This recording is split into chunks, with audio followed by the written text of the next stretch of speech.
had that really distinct kind of unsettling feeling that the fundamental social contract of our civilization was just, quietly rewritten. Like somebody swapped out the rules when you weren't looking. Exactly. Like Yeah. nobody bothered to ask for your signature on this new contract. I mean, I'm talking about the invisible rules of how we actually relate to one another. Yeah, no, the legal system judges us, or how the corporate world values us. Right, how society assigns basically our fundamental human worth. Have you ever felt like you're playing a game where the referee completely swapped out the rule book while you were, busy working a 50-hour week? It's a profound, almost paralyzing sense of disorientation, really. It is. It's that feeling that the ground beneath you has completely shifted, but the map you were handed by your parents and your teachers still shows the old terrain. Right, so you step where the map says there should be solid ground, and boom, you find yourself in a minefield. A total minefield. And if you are listening to this deep dive right now, whether you consider yourself a men's rights activist or you navigate the spaces that are often called the manosphere, or honestly, if you're just the kind of learner who is insanely curious about the hidden architecture of modern power, you are in exactly the right place today. Oh, definitely. Because today we are exploring a highly controversial forensic framework that claims to map exactly how and why that social contract was altered. Yeah, we are looking at a text that promises to expose the history of our modern institutions before they were, in the author's view, entirely captured by ideological forces like feminists and Marxists. It's a heavy subject. It is. But before we unpack the mechanics of this system, I want to quickly remind everyone tuning in to please like and subscribe to the show. Your support is, frankly, what allows us to keep tackling these massive, complex topics week after week. And today is definitely a massive topic. Huge. We're conducting a comprehensive review of a recently published and honestly highly provocative ebook. It's titled Duluth Misandry Wheel by Sophie Marie Eve Riker. Which is a text that basically claims to completely dismantle the architecture of modern institutional bias. Right, and if you want to follow along or, audit these arguments for yourself, which we highly recommend, you should absolutely check Amazon Kindle and Google Playbooks to buy the book. Yeah, get a copy, read the citations. Exactly. And also, make sure to follow at Conrad Riker at Substack for a lot more content exploring this author's universe. It's definitely a rabbit hole. It really is. I mean, it is a dense, completely unapologetic piece of writing. Yeah. It demands your full intellectual attention, regardless of where you currently sit on the, political or cultural spectrum. Which actually brings us to a very, very crucial disclaimer before we jump into the deep end of the pool here. Right, we need to lay down the ground rules for this deep dive. Exactly. Our mission today is to provide an exhaustive, incisive, and purely analytical review of the Duluth Misandry Wheel. Purely analytical. Right, because this source material deals with highly politically charged content, looking deeply at gender dynamics, institutional capture, structural bias, through a very specific red pill lens. We need to be crystal clear with you. We are not taking sides. No, we are absolutely not endorsing the viewpoints, the politics, or the specific claims contained within this text. Not at all. Our goal here is strictly impartial reporting. We are just here to analyze the architecture of the author's arguments so that you, the listener, can fully understand the concepts. We want you to understand the history and the framework presented in the original text without us putting our thumb on the scale. Think of us as your tour guides to the material. We are simply mapping the territory exactly as the author drew it. Right, we're looking at the logic, the specific sociological and historical evidence she cites, and the underlying philosophy she uses to build her entire case. The goal is clarity, nothing else. So let's start digging. To understand the author's core premise, this whole idea that our institutions have been fundamentally captured and reprogrammed, we apparently have to travel back in time. Yeah, back to a very specific place and a very specific policy shift. Right. The book points to the year 1981 in Minnesota. And as I was reading this, I kept wondering, why is a local policy from the early 80s the foundation of her entire argument about modern society? Well, to understand the modern architecture, Riker argues we have to look at the cornerstone. And that cornerstone was literally laid in 1981 in Duluth, Minnesota. Okay, so what actually happened in Duluth? A group of local activists and sociologists came together to create what was officially called the Domestic Abuse Intervention Project, or DAIP. Okay, DAIP, and what did they produce? Out of this specific project, they produced a visual and conceptual flowchart. They called it the Power and Control Wheel. The power and control wheel? Yeah. And today, in legal and sociological circles, it is widely known simply as the Duluth model. Okay, wait. A flowchart from a local, intervention project in Minnesota eventually went global. How did that happen, and why does the author claim it was so deeply destructive? Well, the author actually describes the creation of the Duluth model as one of the most successful acts of etymological hijacking in modern history. Etymological hijacking. Okay, meaning they didn't just change a local policy, they changed the literal definition of a word. Exactly. They changed the grammar of reality itself, according to the text. How so? What was the old definition? Historically, and in a strict objective legal sense, the concept of abuse or violence was tied to a physical act. Right, it meant somebody actually hit somebody. Right. It denoted the objective initiation of physical force. Law enforcement would look at an incident and ask, what happened? Who initiated the physical contact? What was the physical result of that initiation, right? It was an act-based framework. Precisely. But Riker argues that the Duluth model changed the concept entirely. It argued that domestic violence was not an interpersonal conflict or an objective act of physical force. Then what was it?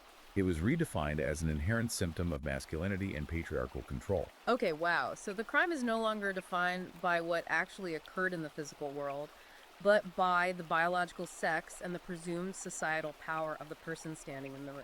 That is exactly how she frames it. The author writes that the very first axiom of this new theoretical framework explicitly excluded female perpetrators and male victims from its canvas. It just erased them entirely from the jump. Yeah. By defining domestic violence strictly as a patriarchal resource extraction mechanism, like a tool used by men to subjugate women, the model institutionalized a predefined villain. That is wild. And the framework is so expansive that, for example, if a man makes a unilateral financial decision in the household under the Duluth framework, he isn't viewed as being decisive or taking on the burden of providing. What is he viewed as? He is officially categorized as asserting financial control. It's a form of abuse.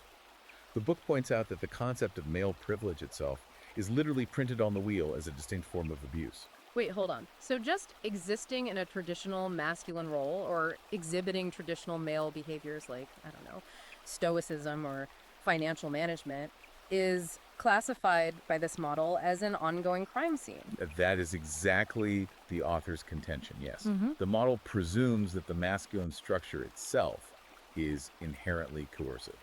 Okay, here is where I have to pause because I think any reasonable person listening to this right now is going to have a massive question. I know exactly what you're going to ask. If the author is claiming that this Duluth model essentially ignores reality and just constructs a fictional narrative of universal male guilt, how on earth does she account for the reality of actual domestic violence? Right, does she just ignore it? Yeah, does she just wave a hand and ignore the fact that women are genuine victims of horrible domestic violence every day? It's the obvious counterargument, and the author definitely anticipates it. She addresses it by leaning really heavily into a massive body of empirical data. Okay, so she doesn't deny it happens. She absolutely does not deny the existence of domestic violence or the severe harm it causes to female victims. Then what is her argument? Her argument is that the Duluth model intentionally ignores the reciprocal and bidirectional nature of most domestic violence in order to maintain its ideological narrative. Bidirectional violence, meaning both people are fighting. What data is she looking at to actually support that claim? She cites several major sources, but she primarily focuses on the CDC's National Intimate Partner and Sexual Violence Survey. The NISVS, right? Yeah, the NISVS. She also pulls from decades of sociological research conducted by scholars like Murray Strauss and John Archer. And what does that specific data reveal that contradicts this Duluth model flowchart? Well, the author points out that when you look at the raw data from these really extensive surveys, it consistently demonstrates near parity in the initiation of violence across demographics. Near parity, so roughly equal. Exactly.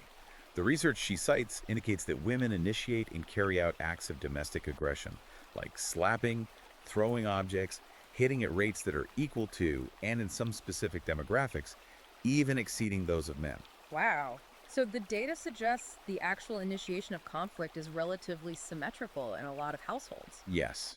However, and this is a really crucial distinction the author makes so we don't misrepresent her, the injury outcomes can differ wildly due to biological reality. Because men are generally bigger and stronger. Right. The strength disparities between the average man and the average woman mean that male violence is far more likely to result in severe physical injury. That makes biological sense. But the authors points that the initiation of the violence, the actual bidirectional nature of household aggression where both parties are engaging in physical conflict, is completely flattened and erased by the Duluth model. I see. So she's saying that the model takes a specific, truly horrific subset of violence where men severely injure women and uses it to paint the entire picture of male-female dynamics. She calls it the fallacy of composition. Fallacy of composition. Break that down. The Duluth framework takes the genuine actions of a very small percentage of highly violent, predatory male offenders, the absolute extreme anomaly, and it universalizes that pathology across the entire demographic of ordinary men. So it takes the worst of the worst and declares it the standard operating procedure for all masculinity. Exactly. It effectively makes male existence probable cause. If you are a man, you carry the original sin of the worst men in society. Okay, but how does this abstract sociological theory actually operate in the real world? Like when the police show up at a house? Because a flowchart on a whiteboard in 1981 is one thing, but the book claims this captured our actual legal institutions. It did. And to illustrate how the theoretical wheel hits the actual pavement, the author details a specific 2017 audit of mandatory arrest protocols in California. Okay, let's get into this. This is where you see the architecture of presumed guilt operating in real time, right? Yes. Break that down for us. What happens during these mandatory arrests, according to the audit? We'll think about a dual arrest situation. The police receive a call about a domestic disturbance. They arrive at the residence, and it is a chaotic scene. Both parties are yelling. Maybe both are involved in an altercation. Right. Both are involved. The state of California audited these specific scenarios, and the data showed something really startling. Oh, was it? In dual arrest situations, roughly 40% of the time, the male was the primary physically injured party. Wait, 40% of the time? Yes, he was the one bleeding. He was the one with the visible lacerations or bruises. But the outcome of the police intervention didn't reflect that physical reality. It absolutely didn't, because the responding officers were legally bound to operate under Duluth-informed procedural protocols. And what do those protocols demand? Those protocols mandated that the officers identify the dominant aggressor. And under the Duluth framework, the dominant aggressor is almost always determined by average size, weight differential, and presumed societal power. So the state, guided by this ideological model, didn't investigate the objective initiation of the violence at all. No. As Riker writes, the system literally weighed the participants on a scale. The physical blood on the man's shirt was rendered invisible by an ideology that only recognizes male bones as potential weapons and female tears as the only valid evidence. That is an incredibly vivid and honestly disturbing image. The system decides the moral and legal weight of a physical act based entirely on the perpetrator's biological sex. That's the argument, yeah. So, under this framework, if a woman strikes a man, how does the system process that? The system facilitators instantly reclassify her physical aggression as preemptive self-defense against his oppressive presence. Wow, so she can't even be the aggressor conceptually. The author argues it creates an unfalsifiable loop of logic, like a closed syllogism. Give me the steps of that syllogism. Premise 1. All domestic discord is rooted in patriarchal power. Premise 2. Men are the primary agents of this patriarchy. Conclusion. Therefore, the male is always the primary aggressor. Because the conclusion is baked into the very first premise, objective physical evidence becomes mathematically unnecessary. It's a trap. Riker calls it a paralyzing Kafka trap. Think about how a man is supposed to react in that situation. Like, what does he do when the cops show up? Right.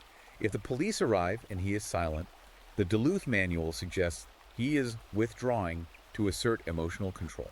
And if he speaks up? If he raises his voice to defend himself and explain his side of the story, he is labeled as intimidating and escalating the situation. And if he just breaks down? If he breaks down and cries out of sheer frustration, he is documented as being manipulative. There is literally no behavioral response available to him that proves his innocence, because his guilt was established the moment he was born male. Okay, this brings up a massive structural question for me. Sure, go ahead. If the Duluth model is the institutional hardware, the actual written policy protocols, the police flowcharts, the legal mandates, how did society get programmed to accept it so readily? That is the big question. Right, because you don't just roll out a federal or state policy that ignores a bleeding man in his own kitchen unless the culture is already primed to look the other way.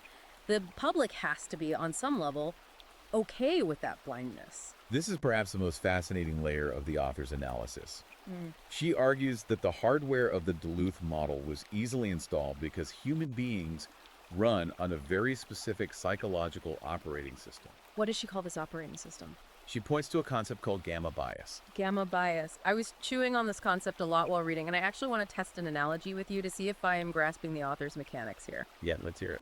Okay, imagine society is a massive, complex audio soundboard in a recording studio. Okay, I'm picturing it. On this board, you have different volume sliders for different demographics and their respective issues. According to the book's logic, the volume slider for female pain, distress, or discomfort is permanently locked at a 10. It's amplified, it's booming through the stadium speakers, and the entire institutional crew rushes to fix the feedback immediately. Yep. But the slider for male pain, male depression, workplace injury, suicide, alienation is completely muted. It doesn't matter how loud the input signal is. No sound comes out of the societal speakers. Is that an accurate read of how she defines gamma bias? It is. In fact, taking your soundboard idea a step further, the author argues that the state is actually the audio engineer, and they have deliberately hardwired the board so that the male slider literally cannot be pushed up. Wow. Okay, so where does this term come from? The term gamma bias was coined by evolutionary psychologists Martin Seeger and John Barry. They presented extensive research to the British Psychological Society demonstrating this exact cognitive asymmetry in how human beings process suffering. How does that asymmetry function in practice, according to their research? Their research showed that female distress is systematically amplified by the culture. It is magnified, it is deeply personalized, it is instantly believed. And it's turned into a compelling narrative. Yes, and crucially, it is funded. Meanwhile, male suffering is systematically minimized. How so? It is dismissed as whining. It is collectivized into dry statistics so it loses its emotional punch. It is pathologized as a personal moral failure, or in the worst cases, it is simply reframed as a threat to others. But I want to challenge the text's framing of this as a malicious institutional capture for a I'll second. make that devil's advocate. Doesn't the author admit that this bias isn't some grand Marxist or feminist conspiracy, but actually an ancient evolutionary survival reflex?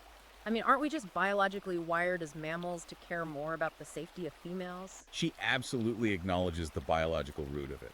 She explores what psychologists call the women are wonderful effect, which is rooted deeply in our savanna survival instincts. Right, the reproductive bottleneck. Exactly. From a cold evolutionary perspective, females are the reproductive bottleneck of any species' survival.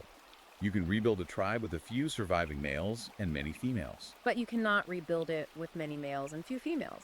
Right. The instinct to shield the reproductive bottleneck runs deeper than human language. It's a hardwired reflex in the human nervous system. So it's not a conspiracy, it's biology. Studies consistently show that both men and women exhibit a measurable intrinsic preference for protecting women over men.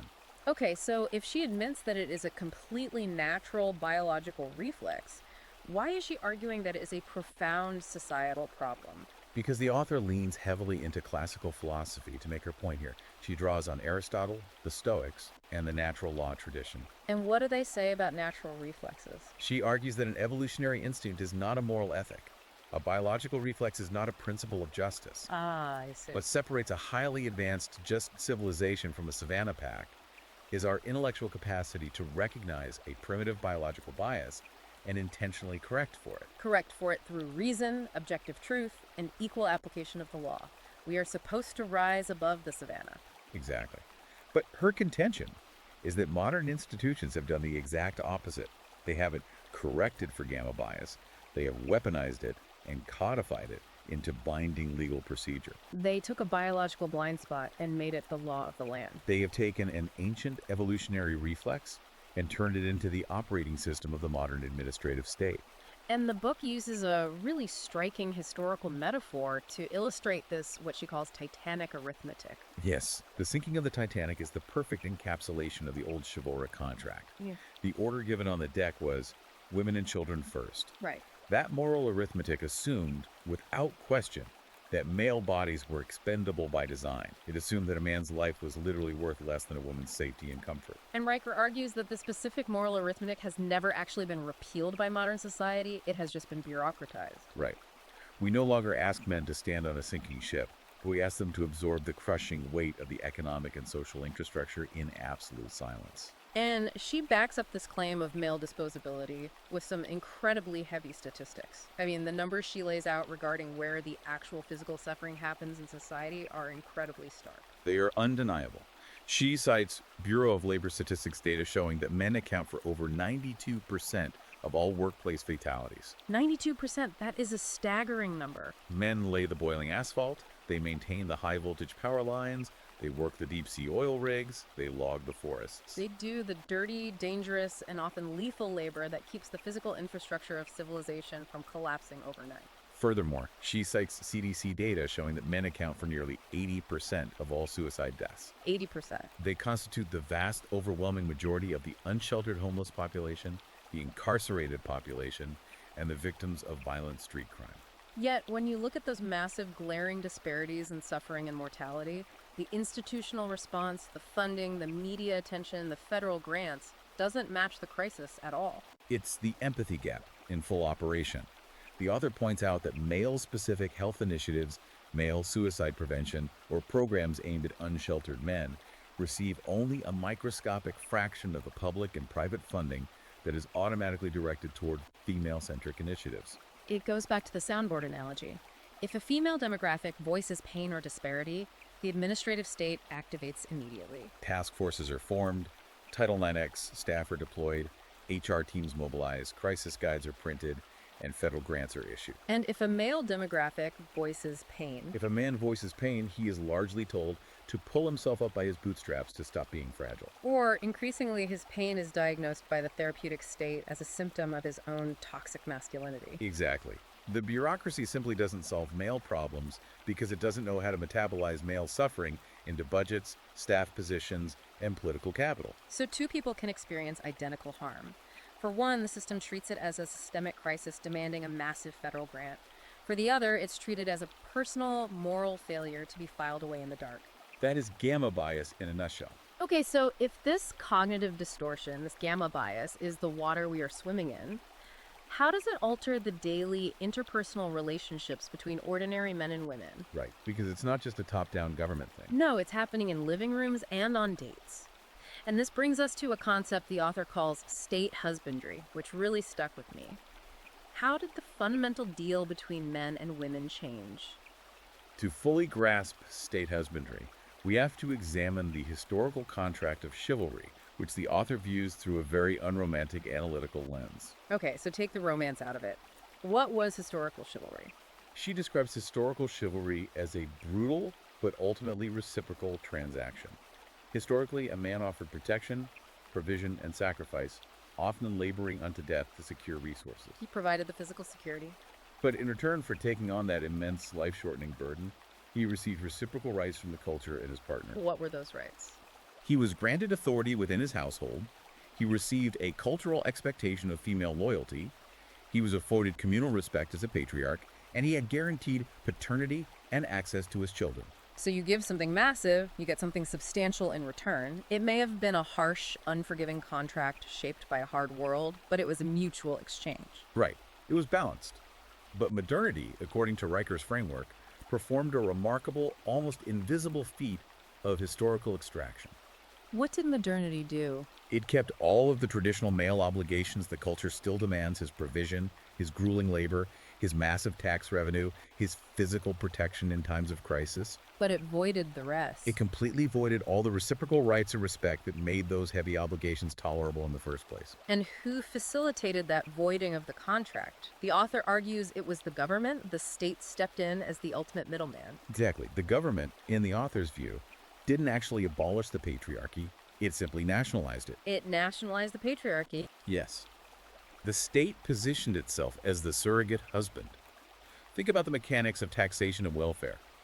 The state extracts resources from actual, physical men who pay the overwhelming majority of net income tax contributions. And what does it do with those resources? It uses those extracted resources to fund the protection and provision of women via the welfare state, the family courts, and the expansive web of social services. But the state, acting as the surrogate husband, doesn't offer the actual man any of the traditional respect in return. None. It demands his labor, it garnishes his wages, but it treats him as a perpetual suspect. The modern gentleman is still expected to pay the chivalric toll. Right. He's expected to open the doors, fund the dates, accept the blame for societal ills, and step between danger and his partner, but he is legally and culturally forbidden from receiving any of the chivalric respect or authority. Now, here's a question that I think a lot of guys listening might be asking themselves right now. The book spends time analyzing the nice guy paradox. So this is a brilliant section of the book. You have an entire generation of men who decided to play by these new rules. They filed down their rough edges. They are totally compliant. Right. They listen to the modern cultural demands to dismantle their supposedly toxic traits. They suppress their natural competitiveness, and they offer total emotional labor and provision. So how does the author explain why these specific men, the ones who follow the new rules perfectly, seem to be losing so spectacularly in the modern dating market? Why are they mocked by the very culture that created them? It is a brutal deconstruction of the modern sexual marketplace. The author explains that this male compliance is a conditioned reflex, artificially installed by the institutions. The media, the universities, the progressive messaging. Yes, this messaging demands submissive compliance from men. It tells them that being harmless and accommodating is the key to being loved. But the reality of the market is different. Entirely different. Because biology and the actual mating market do not reward harmless compliance. They reward competence, capability, confidence, and strength. So the system trains a man to be exactly what women, on a deep biological level, are wired to reject. Exactly. The nice guy is basically a product of false advertising. He provides all the emotional labor and the resources, expecting the reciprocity that the culture promised him. And when he inevitably gets frustrated that the contract is fraudulent, when he realizes he's been sold a bill of goods. The very same culture that trained him to be that way turns around and mocks him for feeling entitled. That is so dark. Riker points out that there is a hidden, highly asymmetrical property claim at the heart of this cultural mockery. What's the asymmetry? Female resources, youth, beauty, fertility, companionship are culturally fiercely guarded as absolute sovereign property. And rightfully so, a woman owes them to absolutely no one. Sure. But male resources, his labor, his income, his physical protection, his time, are treated by the culture as a collective public entitlement. Male resources are a public utility. That is a staggering way to frame it. And the author uses a very specific piece of legal case law to prove that the state actually views it this way, right? You brought up the 2013 Petrakis prenup case. Yes, the Petrakis case in New York is a perfect distillation of this legal philosophy. Walk us through it. A man named Peter Petrakis was engaged to a woman named Elizabeth. He was wealthy, and he made it clear. He refused to marry her unless she signed a prenuptial agreement protecting his assets. He set a firm boundary. Right. She signed the agreement voluntarily, and they were married. Years later, during a divorce, an appellate court tossed out that legally valid prenup.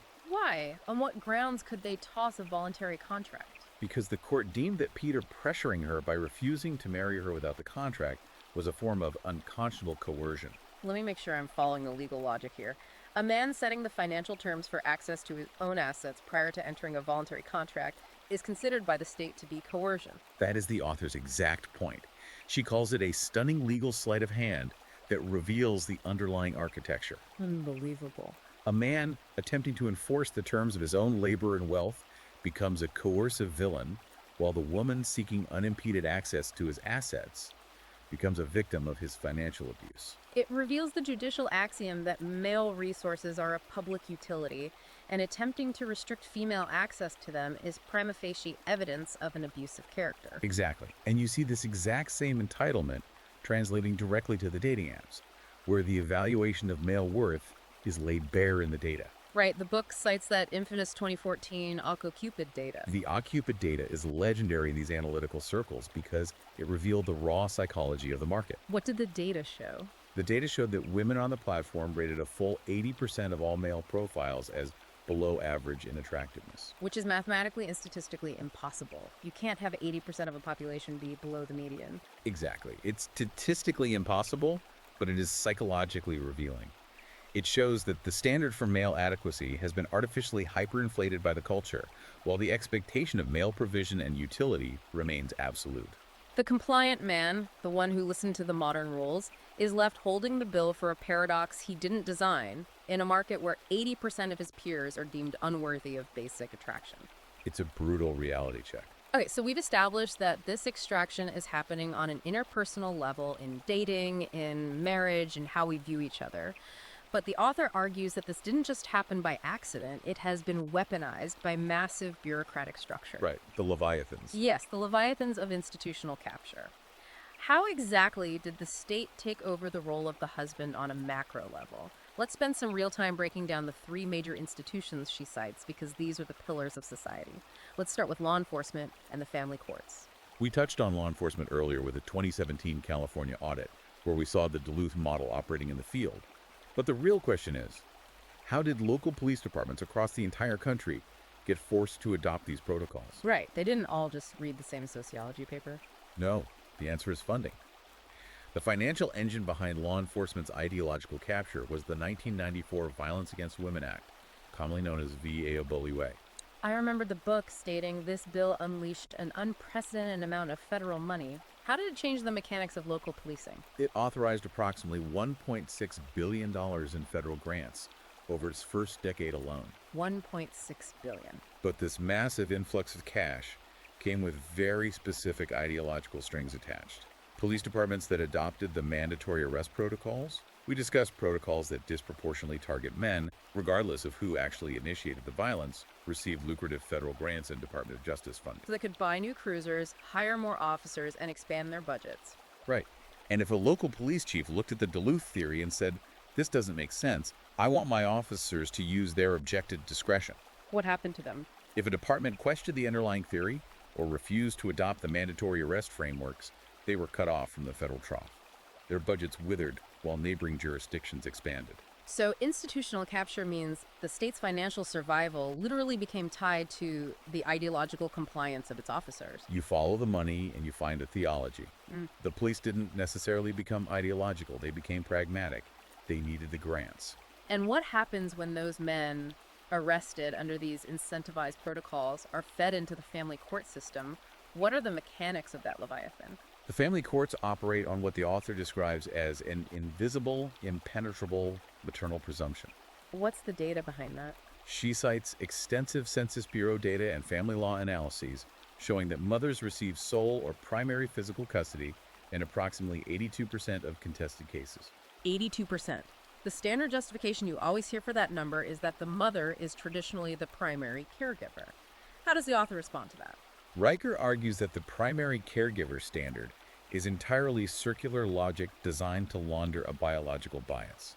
The mother is presumed to be the primary caregiver simply because she is the mother. And the father's contribution. The father's provision, his working 60 hours a week to keep the family housed and fed, is not weighed as caregiving, it is weighed merely as a financial obligation. Therefore, when the marriage dissolves, the father is reduced from a parent to a supplemental wallet. The ultimate manifestation of state husbandry. Precisely. The state machinery extracts his provision via forced wage garnishment, backed by the literal threat of armed imprisonment if he fails to pay. While simultaneously granting the mother unilateral gatekeeping authority over the children's daily lives, geography, and medical decisions. Right.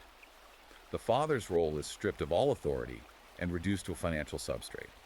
He becomes an ATM with visitation rights that can be suspended or revoked on the basis of a mere accusation, often utilizing the very Duluth frameworks we discussed. It's a staggering picture of the legal system. Now let's move to the second Leviathan, education.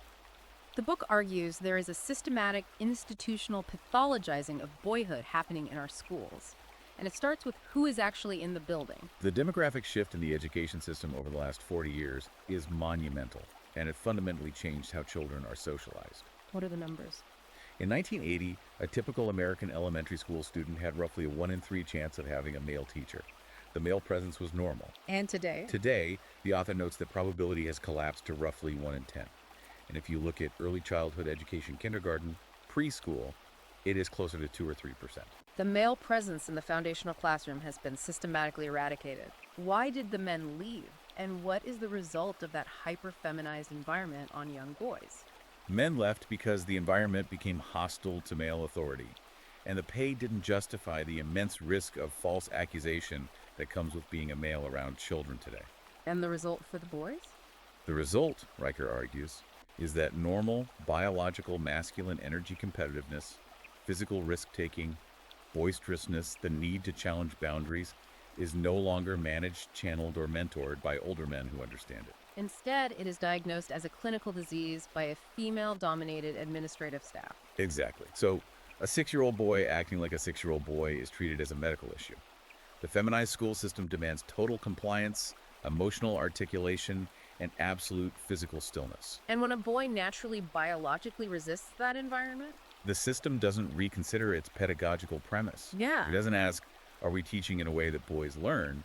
Instead, it offers him Ritalin as a peace treaty. It tells him that his natural aggression is a sickness, his competitive drive is toxic, and his physical strength is a latent threat. The author argues that we are chemically silencing young males, rather than admitting that boys are not just broken girls. Boys are not broken girls. That is a line that will resonate with a lot of fathers listening to this. It leads perfectly into the third Leviathan the author tackles, therapy and corporate HR. How does the therapeutic industry, the realm of psychology, fit into this architecture of capture? The author points to a very specific turning point here. In January 2019, the American Psychological Association, the APA, the premier psychological institution in the world, released its official guidelines for psychological practice with boys and men. What did those guidelines say? In this document, the APA formally and institutionally declared that traditional masculinity, which they explicitly characterized by traits like stoicism, competitiveness, dominance, and self-reliance, was psychologically harmful. They literally diagnosed traditional male virtues, the very virtues that built civilization, as a mental health issue. Exactly. It wasn't a scientific discovery based on new neurological data. Riker calls it a political manifesto dressed up in clinical citations. So what did it actually do? It medicalized male surrender. It instructed therapists that if a man came in suffering from depression, the problem wasn't necessarily his circumstances, but his adherence to masculine scripts. And this therapeutic logic didn't stay in the therapist's office, right? No, it was wholesale, adopted by corporate HR and diversity, equity, and inclusion departments, DEIs. HR stopped being about payroll and benefits and metastasized into an ideological enforcement division within the corporate world. And this is where the author introduces the concept of the compliance tax. I really want to dig into the mechanics of this, and I want to bring in a specific recent example the book uses to highlight this absurdity. Yeah, let's look at the tech layoffs. Right. The author points out the massive tech layoffs we saw across 2023 and 2024, companies like Google, Meta, Amazon slashing tens of thousands of jobs. The data showed that white and Asian men, the core technical builders of these platforms, were disproportionately affected by these job cuts. They were the ones losing their livelihoods in droves.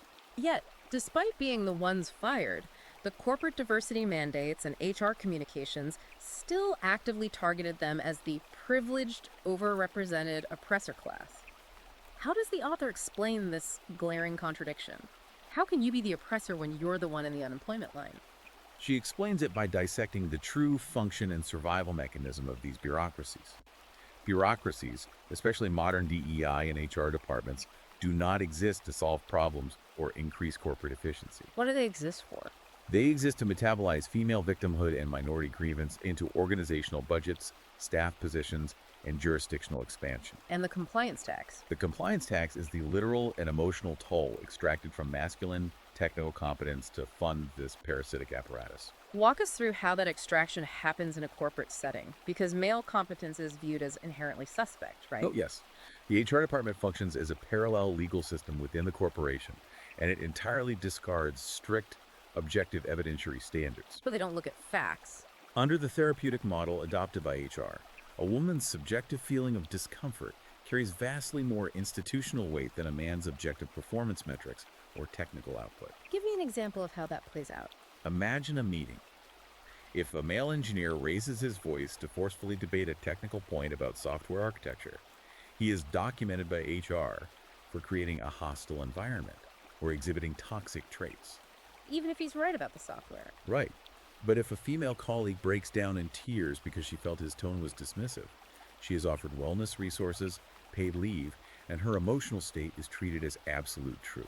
Disparities in outcome are automatically attributed to systemic bias. Completely erasing variables like individual choice, risk tolerance, hours worked, and occupational preference. The tech layoffs contradiction exists because the HR bureaucracy doesn't track reality.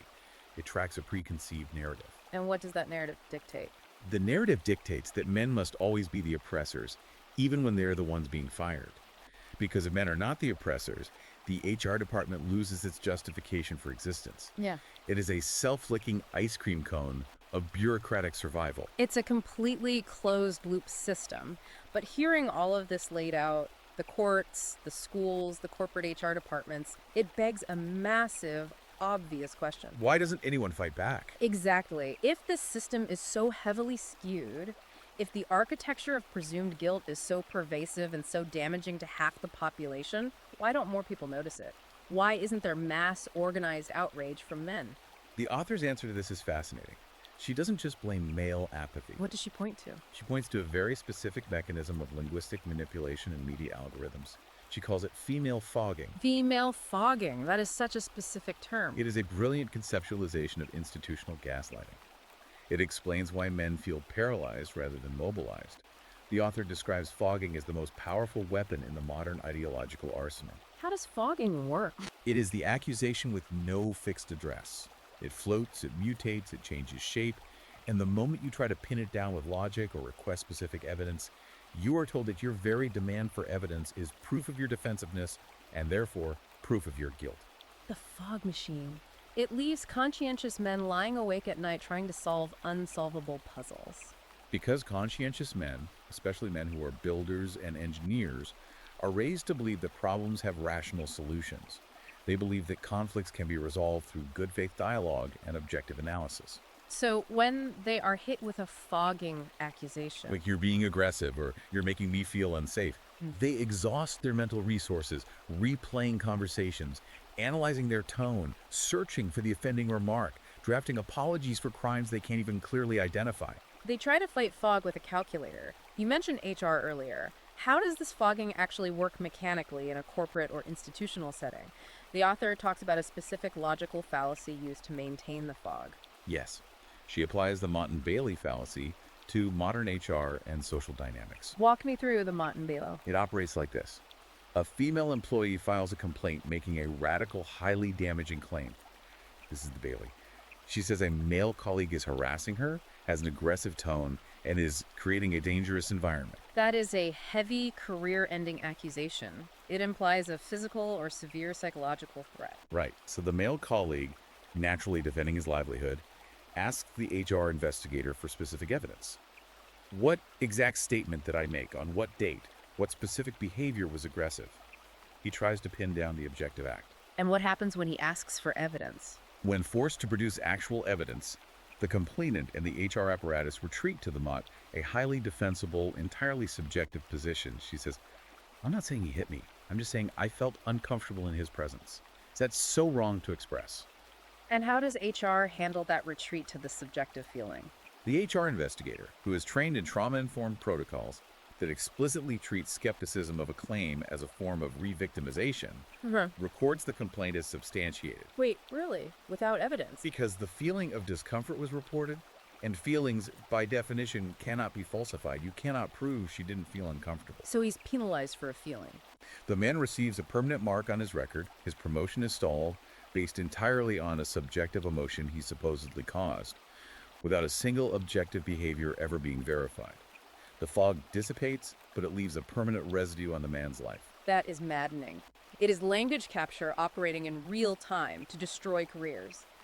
And the book offers a really practical, almost mathematical tool for the listener to test this bias for themselves, especially when consuming media. The sex swap test. Yes, what is the sex swap test? The sex swap test is the most efficient, brutal tool for exposing the entire apparatus of gamma bias in the media and culture. The author suggests that you take any media framing, any news headline, any sitcom script, any commercial, or any viral social media post, and you simply swap the biological sexes of the characters involved. And what are you looking for when you swap them? If the resulting swapped version sounds absurd, if it sounds highly offensive, or if it would be absolutely impossible to publish without massive cultural backlash and boycotts, then the original version you were looking at was pure propaganda. The author gives a great, everyday example of this, the classic doofus dad trope. Right. Think of a standard television commercial. You see a headline or a visual gag featuring a doofus dad who can't figure out how to operate a microwave. Or a father who is completely incompetent at changing a diaper while the wife rolls her eyes. That generates laughter. It is a standard acceptable trope used to sell beverages, minivans, and laundry detergent. But apply the sex swap test. Imagine a commercial featuring a doofus mom who can't figure out how to operate a microwave, while the competent husband rolls his eyes at her stupidity. The outrage would be immediate and deafening. You would have thousand-word think pieces in every major publication about media misogyny, the insidious devaluation of maternal labor, and the toxic patriarchy of advertising executives. The company would have to issue a public apology by noon. Exactly. The test reviews the invisible scaffolding. It proves that the media operates entirely on that gamma bias we discussed. It routinely suppresses male suffering and degrades male competence, not by accident, but because the audience has been meticulously trained over decades to reflexively minimize male dignity and amplify female distress. The media claims to challenge power, but it actually functions as a guard dog for the administrative state, enforcing the speech codes and biases of HR departments, academia, and the family courts. And a massive part of that enforcement, of maintaining that fog, is the laundering of language, right? Redefining foundational words so that a man can't even articulate his own oppression without sounding like a villain. Language capture is the software update that keeps the Duluth hardware running smoothly. Riker points out how foundational terms have been completely inverted. Take the word safety. How has that changed? Historically, safety denoted the objective absence of physical threat.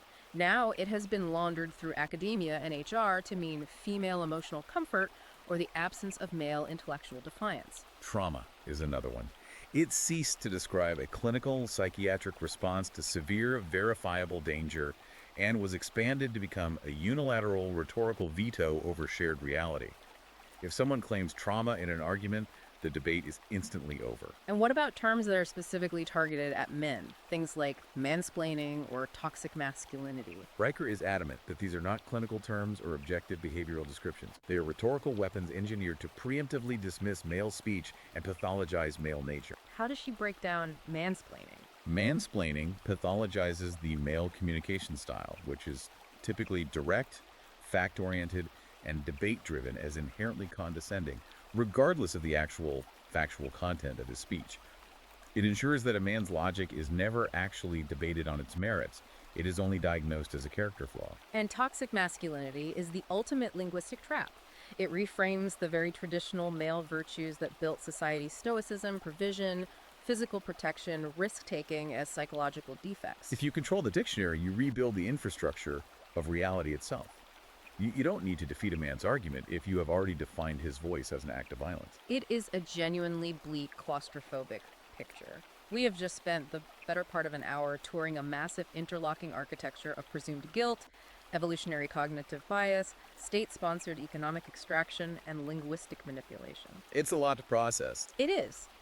If a listener sitting here right now thinking, okay, I see the matrix, the game is completely rigged, the historical social contract is void, and the institutions not only extract my labor but actively despise my existence, what is the author's actionable advice? Right, how do you live in this? How does a man actually navigate this Leviathan without being crushed by it? This brings us to the final and perhaps most crucial part of the book, reclaiming logos and the praxic restoration. The author's solution is uncompromising, and it might surprise people who are used to political activism. She does not advocate for legislative reform. No reform at all. She doesn't believe you can vote your way out of this, or petition the corporate HR department, or lobby the family court for a slightly fairer version of the Duluth Wheel.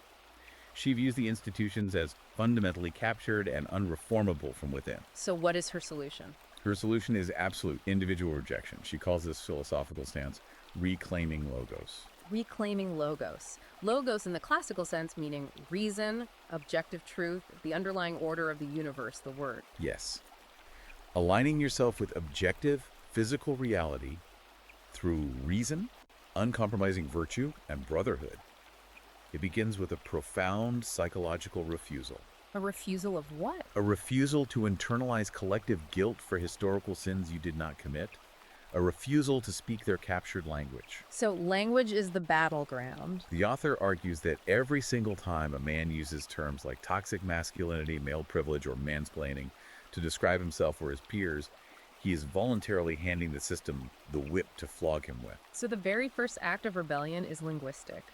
Call yourself what you actually are, a builder, a protector, a man of virtue. Do not use the enemy's dictionary to define your soul. Exactly. But I have to ask a mechanical question here. The author says that if you do a power mapping of this massive system, the courts, the schools, the media, it reveals that the entire apparatus is actually incredibly fragile. Right. Why does she believe a system backed by billions in federal funding, entrenched in the deepest levels of government and corporate America, is fragile?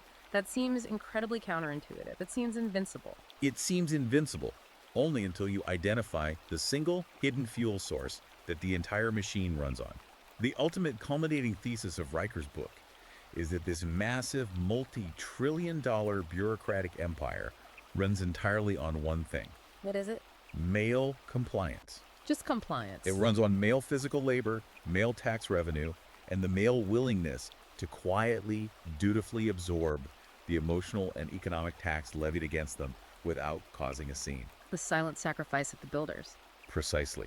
Think about the mechanics. The Duluth model requires men to show up in court and confess to patriarchal sins they didn't commit to secure plea deals.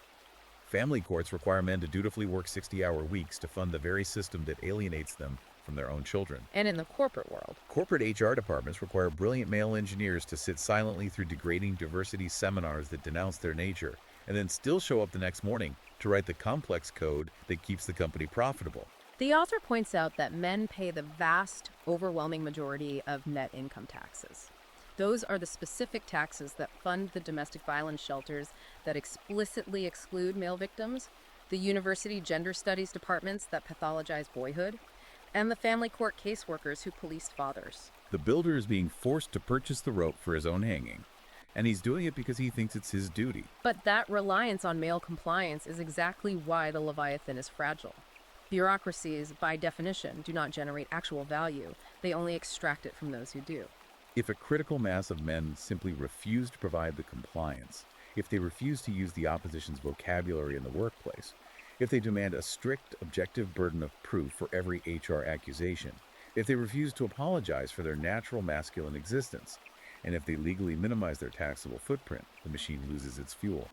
The wheel of misandry turns only as long as men agree to lie down and be crushed beneath it. The moment they stand up and step off the road, the wheel spins uselessly in the empty air. It has no power of its own. So the strategy isn't about fighting the system head-on in their rigged arenas. It's about withdrawing the consent and the labor that makes their arenas possible in the first place. But I want to touch on something very specific here, because the author also explicitly rejects the black pill, right?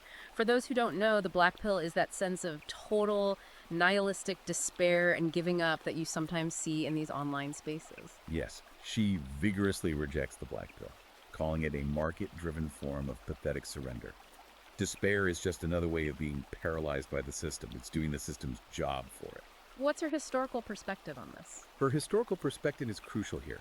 She reminds the reader that throughout history, men have faced famine, plague, brutal conscription, and systematic extermination, and they still rebuilt civilization from the ash. Therefore, she argues, corporate HR departments and scolding social media mobs are not existential threats.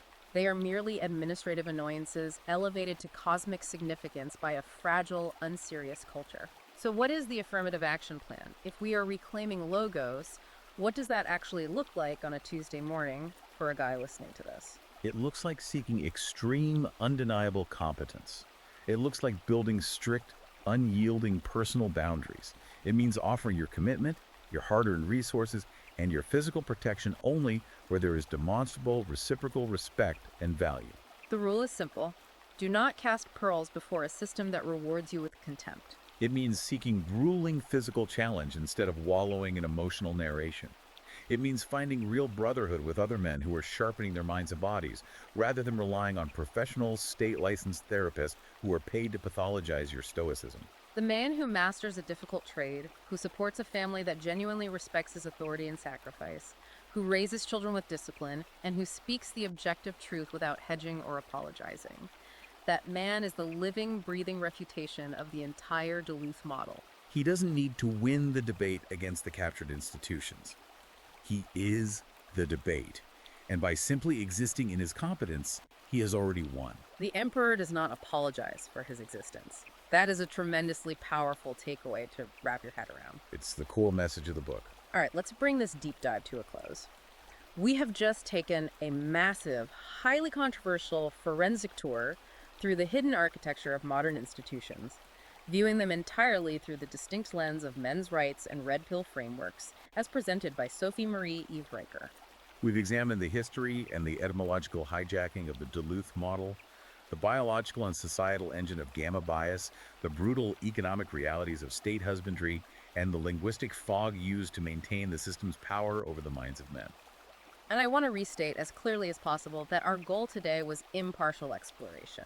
We aim to give you, the learner, the specific tools to understand the claims this text makes about history, institutional capture, and the systemic extraction of male labor. It's about giving you the map. Before we sign off, one final reminder. Please like and subscribe to the show. It really helps us continue to do these deep dives. We've been reviewing the ebook Duluth Misandry Wheel. You absolutely need to check Amazon Kindle and Google Play Books to buy it for yourself. Read the data, look at the citations, and audit the arguments firsthand. And do not forget to follow at Conrad Stryker at Substack for more incisive, challenging content from the author's universe. It is a text that, once understood, will fundamentally change how you read a news headline, how you view a legal dispute, or how you sit through your next corporate HR meeting. You cannot unsee the architecture. We started this deep dive talking about the rewritten social contract, the unsettling idea that the old reciprocal rules of chivalry were torn up, but the heavy bills for your labor and protection kept arriving in the mail anyway. Yeah, the one-sided contract.